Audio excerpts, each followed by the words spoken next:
आईने हिंदी के एक नए एपिसोड में आपका स्वागत है। इस वीडियो की शुरुआत करने वाले हैं very short range air defence system से।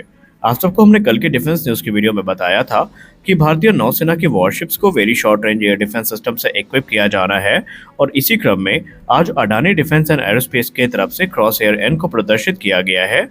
क्रॉस एयर एन बेसिकली एक रिमोटली कंट्रोल्ड स्टेबलाइज्ड टरेट है जो कि नेवल एप्लीकेशंस में यूज होगी। अगर आप इस वीडियो को गौर से देखें तो आपको देखने को मिलेगा कि इस सिस्टम के प्रत्येक साइड में हमें 4 very short range air defence system देखने को मिलेगा जो कि फायर मोड में एक्टिव होगा, यानी कि तत्काल ये हमला करने के लिए तैयार होगा। और अगर हम दोनों साइड को कंपेयर करें तो हमें यहाँ पर 8 very short range air defence system missiles देखने को मिलने वाली हैं।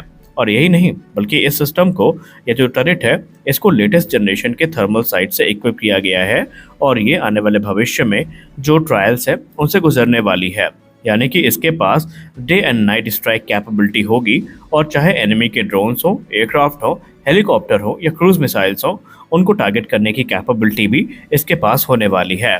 भारतीय थल सेना और वायुसेना ऑलरेडी इस एयर डिफेंस सिस्टम की कैपेबिलिटी से काफ़ी खुश हैं और काफ़ी प्रभावित भी हुए हैं। और हम सब ने जो ड्रोन वॉरफेयर है उसमें इस प्रकार के सिस्टम की उपयोगिता को देखा भी है। भारतीय वायुसेना अपने एलसीएस प्रचंड हेलीकॉप्टर में भी इस सिस्टम को इंटीग्रेट कर रही है, तो वहीं भारतीय थल सेना बड़ी संख्या में इनके ऑर्डर्स को प्राप्त करने वाली है। हमने कुछ दिन पहले डिफेंस न्यूज़ की वीडियो में आपसे बात करी थी लोरा मिसाइल के बारे में, जो कि लॉन्ग रेंज आर्टिलरी है, और हमने मीडिया रिपोर्ट्स में आपको ये भी बताया था कि आने वाले भविष्य में भारतीय वायुसेना लोरा मिसाइल का जो एयर लॉन्च वेरिएंट है उसको कंसीडर कर सकती है।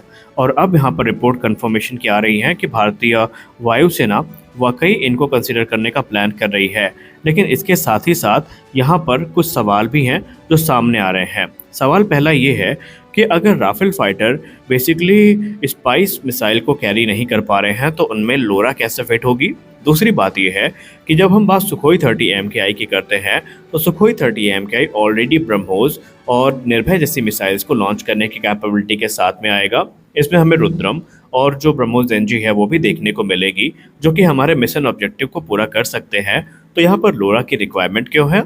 इसके अलावा हमें यहाँ पर ये भी देखना होगा कि लोरा के चलते हमारे जो इंडिजिनस मिसाइल हैं वो कहीं प्रभावित ना हो। लेकिन खैर वो तो बात की बात है, भारतीय वायुसेना का अगर डिसीजन आ रहा है तो कुछ सोच समझ के ही आ रहा होगा। दरअसल यहाँ पर रैम्पेज ने जिस प्रकार की तबाही ऑपरेशन सिंदूर के दौरान मचाई थी उसको देखने के बाद लोरा की जो मांग है वो काफ़ी ज़्यादा बढ़ी थी। लोरा बेसिकली एक लॉन्ग रेंज आर्टिलरी है जिसको आप एक क्वासी बैलिस्टिक मिसाइल के तौर पर भी देख सकते हैं। इसे इजराइल एरोस्पेस इंडस्ट्रीज की तरफ से विकसित किया गया है और ये लॉन्ग रेंज टारगेट को और हाई वैल्यू टारगेट को हिट करने में सक्षम है। इसको पहली बार 2002 में देखा गया था और उसके बाद से इसके अलग अलग जो इम्प्रूव्ड वेरिएंट है वो हमें देखने को मिल चुके हैं। और अगर हम इसके स्पेसिफिकेशन की बात करें तो ये क्वाजी बैलिस्टिक मिसाइल है जो कि एक बैलिस्टिक ट्रेजेक्टरी को फॉलो करती है, लेकिन इसके पास इन फ्लाइट मनोवरेबिलिटी भी है जो कि एयर डिफेंसेस को इवेट करने में सक्षम है। रेंज की बात करें तो इसकी रेंज 90 से लेकर 430 किलोमीटर तक क्लेम की जाती है, अलग अलग कॉन्फ़िगरेशन और वॉरहेड के हिसाब से। इसका ग्राउंड लॉन्च वेरिएंट भी है जिसकी रेंज 400 किलोमीटर है और उसकी एयर लॉन्च वेरिएंट भी है जो कि 400 किलोमीटर तक मारक क्षमता के साथ आती है। एक्यूरेसी की बात करें तो इसकी सर्कुलर एरर प्रोबेबिलिटी जो है वो 10 मीटर्स की है और ये आने वाले भविष्य में भारतीय वायुसेना के जो एयरक्राफ्ट हैं उनका हिस्सा बन सकती है। इस मिसाइल की लेंथ 5.2 मीटर की है, यानी तकरीबन 17 फीट। इसका डायमीटर 0.624 से लेकर 0.65 मीटर्स का है। वहीं इसका लॉन्च वेट 1600 से लेकर 2200 किलोग्राम तक देखा गया है। ये अपने साथ तकरीबन 570 किलोग्राम का स्टैंडर्ड वॉरहेड कैरी करती है, जिसमें हमें हाई एक्सप्लोसिव वॉरहेड के साथ साथ ब्लास्ट फ्रेगमेंटेशन और डीप पेनिट्रेशन वॉरहेड्स भी देखने को मिलते हैं। जब रशिया यूक्रेन युद्ध शुरू हुआ था तो भारतीय वायुसेना पे भी संकट काफ़ी ज़्यादा गहरा गया था और वो संकट था कि भारतीय वायुसेना 200 से ज़्यादा सुखोई 30 MKI जेट्स को ऑपरेट करती है। और संकट इस प्रकार से था कि रशिया यूक्रेन युद्ध के चलते ज़रूरी जो स्पेयर पार्ट्स हैं इनकी डिलीवरी बुरी तरीके से प्रभावित हुई थी और एक समय तो ऐसा भी प्रश्न आने लगा था कि अगर युद्ध बहुत लंबा खिंच गया तो भारतीय वायुसेना को अपने जो Su-30 MKI के कुछ वेरिएंट हैं इनको ग्राउंडेड भी करना पड़ सकता है। लेकिन अब संकट के बादल छंट चुके हैं क्योंकि HAL से एक राहत की खबर सामने आई है।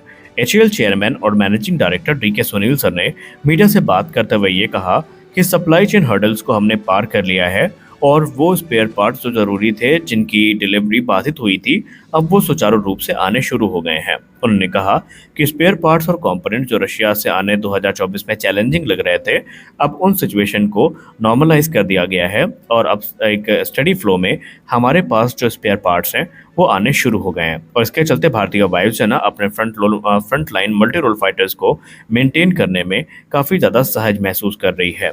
सुखोई 30 MKI भारतीय वायुसेना की बैकबोन है और इन्होंने भारतीय वायुसेना को अभी भी एक कॉम्बैट एज बनाकर दिया है, क्योंकि इनसे ही हम अपनी ब्रह्मोस जैसी मिसाइल्स को लॉन्च कर सकते हैं। खैर, इस समय इनको अपग्रेड करने की प्रक्रिया की भी शुरुआत हो चुकी है, जिसके चलते इनको सुपर 30 या सुपर सुखोई कॉन्फ़िगरेशन में अपग्रेड किया जाएगा। भारत के हथियारों की डिमांड ऑपरेशन सिंदूर के बाद दिन दोगुना रात चौगुना बढ़ती जा रही है। कई देश ब्रह्मोस को खरीदने के लिए इच्छुक हैं, कई देश आकाश सरफेस टू एयर मिसाइल को खरीदने के लिए इच्छुक हैं, जिसमें ब्राजील का नाम भी सामने आ चुका है। लेकिन अब एक बड़ी रिपोर्ट अर्मेनिया से आ रही है। अर्मेनिया भारतीय वायुसेना के सुखोई 30 MKI में चल रहे अपग्रेड्स और डेवलपमेंट को काफ़ी क्लोजली मॉनिटर कर रहा है और एक बार फिर से अर्मेनिया ने भारत के साथ अस्त्र मार्क 1 मिसाइल इंटीग्रेशन को लेकर बातचीत शुरू करी है।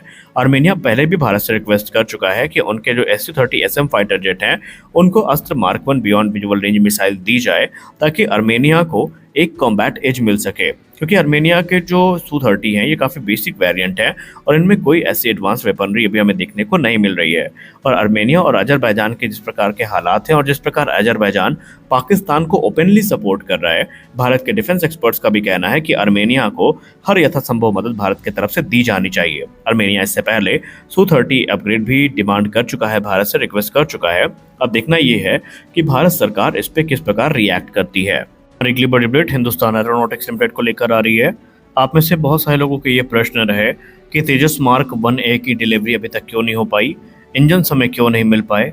तो इस पर HAL की तरफ से कुछ महत्वपूर्ण एडमिशन सामने आया है। आइए पहले उस पर बात कर लेते हैं और हम समझते हैं कि क्या ये वाकई डिले है या फिर अपग्रेड के थ्रू जो प्रक्रिया है वो थोड़ी लेट हुई है। आइए जानते हैं।